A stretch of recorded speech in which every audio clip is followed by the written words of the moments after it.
Et nous sommes toujours avec Corinne Reverbel, docteur en biochimie et microbiologie. Nous parlons, effectivement, nous avons beaucoup de choses à dire et malheureusement pas un temps illimité, donc nous allons parler effectivement et Corinne Reverbel nous a expliqué, et on le sait un peu, les failles quand même de cette étude du Lancet, soi-disant revue, et enfin on en a parlé déjà sur une revue immaculée, vêtue de probité Candide et de lin blanc, mais on l'a vu déjà que même son directeur se posait des questions au propos de certaines enquêtes scientifiques. Mais Corinne Reverbel, je voudrais vous poser des questions précises sur deux choses. D'abord, il y a eu une lettre de médecins brésiliens, il y a eu un manifeste, une lettre, et puis je voudrais que vous nous parliez de Recovery également. De quoi s'agit-il? Parce qu'on en a très peu entendu parler. Alors justement, cette lettre de scientifiques brésiliens, c'est un collectif de scientifiques brésiliens qui se sont associés pour riposter face à tout ce qui se passe. Ils sont 300 scientifiques indépendants qui n'ont aucun conflit d'intérêt, qui sont représentés par le docteur Marcos Herbelin. Ils ont tous été très choqués par l'étude du Lancet, parce que quand ils ont lu l'étude, ils se sont dit que cette étude, c'était une aberration et elle avait été faite pour décrédibiliser l'hydroxychloroquine et la bithérapie de Raoult. Pour eux, ce n'est pas de la science, c'est une instrumentalisation de la science. Et j'invite tous les auditeurs à lire l'interview justement de l'auteur de cette lettre, le docteur Herbelin, qui a été faite par François en exclusivité. Je vous invite à la lire parce que c'est vraiment passionnant de voir à quel point des scientifiques brésiliens, contre tout conflit d'intérêts et qui surtout se mettent eux en danger, parce que le Brésil c'est pas la France, c'est un peu plus compliqué à vivre là-bas, et ils dépassent complètement les clivages politiques pour la santé des gens, parce qu'ils trouvent ça scandaleux. Eux, ils ont eu affaire déjà à des épidémies, etc. Bah oui. Et donc, un des médecins qui est le docteur Régis Andriolo, qui est un médecin spécialiste de la santé au Brésil, qui dit que dans cette étude, vraiment, il n'y a aucune méthode qui permet de corriger de telles distorsions dans les échantillons, parce que sinon, il n'y aurait plus besoin de faire ces fameuses études randomisées, ces études cliniques randomisées. Si on pouvait faire ça, il n'y aurait plus besoin de faire ces études. Et que c'est tellement, ces échantillons sont tellement distordus, tellement inappropriés à être comparés, que, écoutez bien ce que je dis, on ne peut même pas déduire que l'hydroxychloroquine est mauvaise dans des états plus sévères. Ce qu'on peut juste déduire encore, c'est que c'est mauvais quand on est cardiaque. Bon, ça, on le sait. Oui, mais ça, on le savait déjà. Enfin, on n'a pas entendu cela. Elle ne montre rien. C'est exactement comme si vous compariez une voiture à une maison. Vous ne pouvez pas comparer une voiture à une maison. Je comprends. Donc c'est une instrumentalisation, c'est-à-dire que cette étude-là, soi-disant scientifique, est une instrumentalisation et un détournement, on peut dire, de la vocation scientifique d'une étude. C'est bien ça. En tout cas, voilà, c'est ce que dit ce collectif de scientifiques. Ils sont 300 parmi les plus réputés du Brésil. Moi, en tant que citoyenne, quand je lis cette étude, moi, avec mes capacités de lecture d'un article scientifique, je fais le même constat. C'est effarant ce que l'on a dans cet article. Il y a des tas de choses à dire dessus, mais bon, on n'a pas trop le temps de. Mais vraiment. Alors, de Recovery, Corinne Reverbel, du projet Recovery qui n'est pas le projet Discovery, rien à voir. Voilà, oui. Donc l'OMS, quand cette étude est sortie, a dit « Oh là là, il va falloir on arrête tous les essais en cours, il faut qu'on vérifie si l'hydroxychloroquine, on peut continuer les essais ou pas, etc. » Les Recovery, qui est donc une grosse étude qui a plusieurs bras, donc les bras sont des groupes qui reçoivent des traitements différents, dont un bras hydroxychloroquine a tout de suite réagi. Donc il y a un communiqué du 24 mai qui dit que pour eux, il n'y a pas de problème de sécurité de l'hydroxychloroquine. Ils travaillent sur ces essais cliniques que sur des patients déjà hospitalisés. C'est un bras qui va faire 10 000 patients, donc ils n'ont pas encore complété tout le bras, mais ils ont déjà beaucoup de patients. 10 000, c'est en Angleterre, c'est où ça? C'est en Angleterre. Et ils disent que les essais ne sont pas interrompus, qu'ils peuvent continuer les essais et qu'il n'y a aucun problème de sécurité de l'hydroxychloroquine.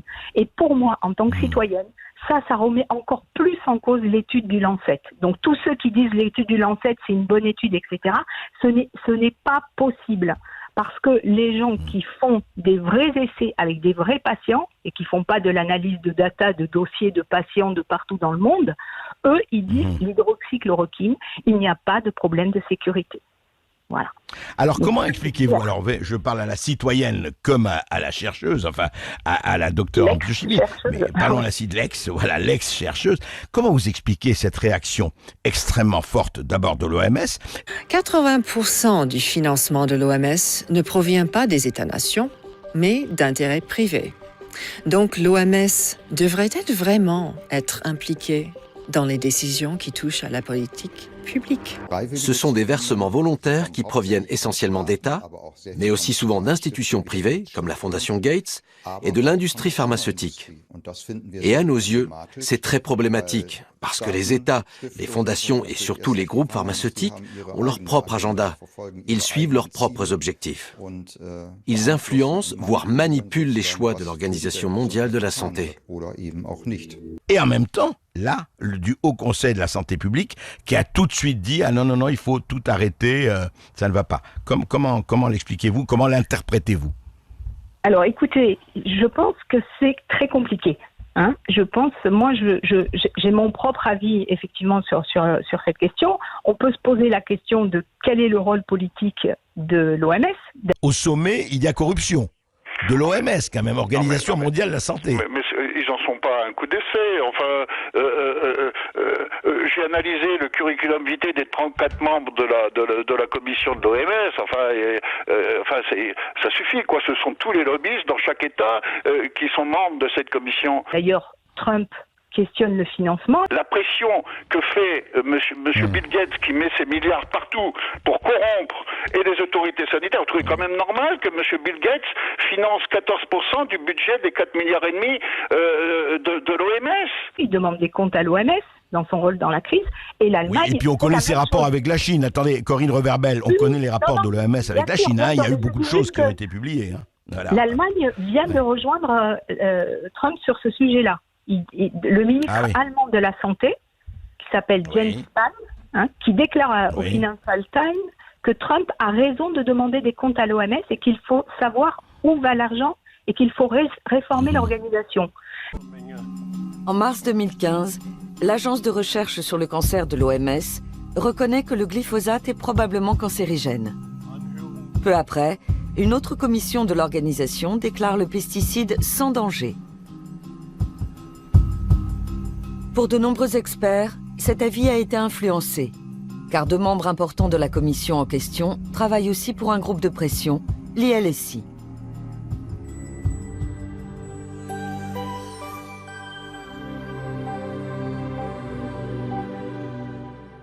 Quelques jours après la publication de l'avis, le journal anglais The Guardian révèle que l'ILSI a reçu plus d'1 million de dollars de Monsanto et d'un lobby. L'OMS dément avoir subi des pressions. On ne souhaite pas nous en dire plus sur le glyphosate. Donc il y a quand même des choses bizarres dans tout ça.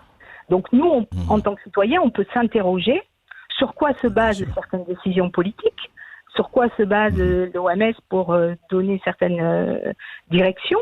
Est-il possible de prendre une décision autonome quand un groupe pharmaceutique donne pour 30 millions de dollars de médicaments et qu'ensuite, la fondation de ce même groupe fait des dons en nature d'une valeur de 10 millions de dollars? Tant que l'OMS dépendra des donations, des contributions volontaires d'entreprises privées, et en particulier de groupes pharmaceutiques, il lui sera difficile de prendre des positions claires et d'agir fermement. Or, c'est absolument indispensable, parce que de nombreuses maladies dans le monde peuvent être évitées. Il serait donc primordial qu'elle soit une structure indépendante. Beaucoup se posent la question du rôle et de la responsabilité des institutions. Quant au Haut Conseil de sécurité le Haut Conseil de la santé, ils sont un petit peu embêtés, moi je dirais, ça c'est mon avis de citoyenne, parce que qui a dit qu'il fallait utiliser l'hydroxychloroquine que sur des patients sévères? C'est eux.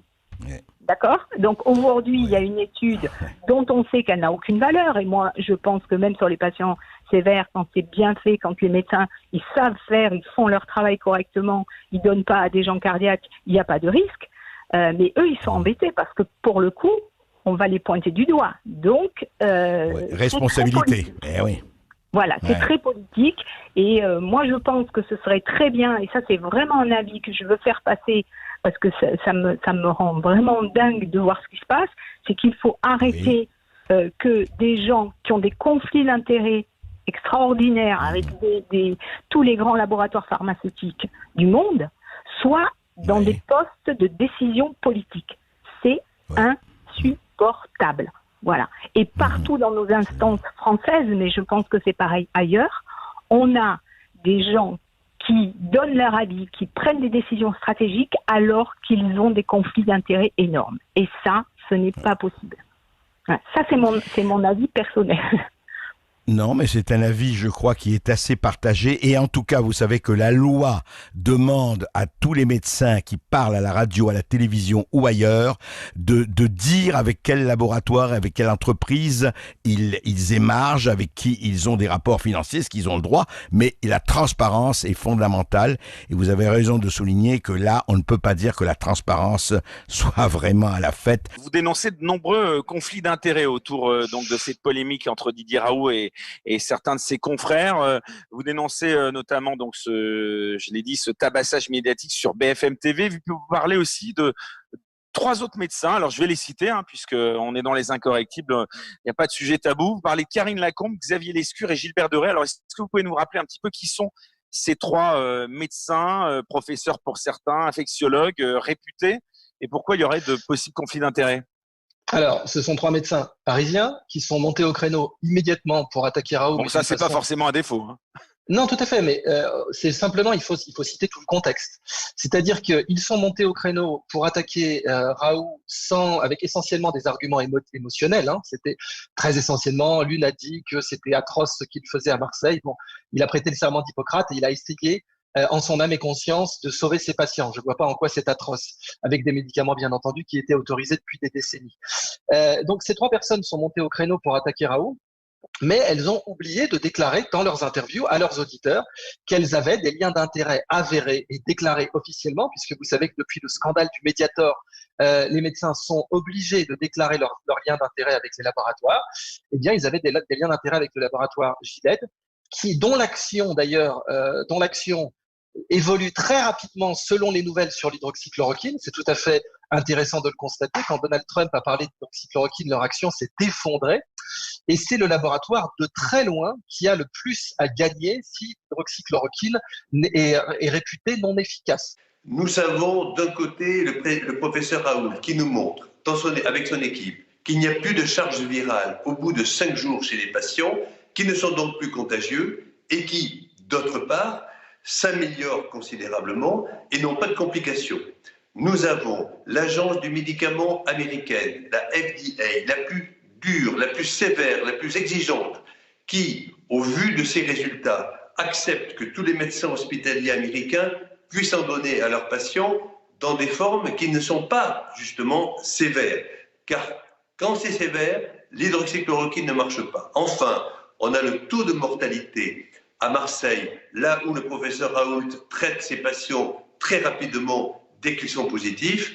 Le taux de mortalité à Marseille est le plus bas de très loin de tout le territoire national.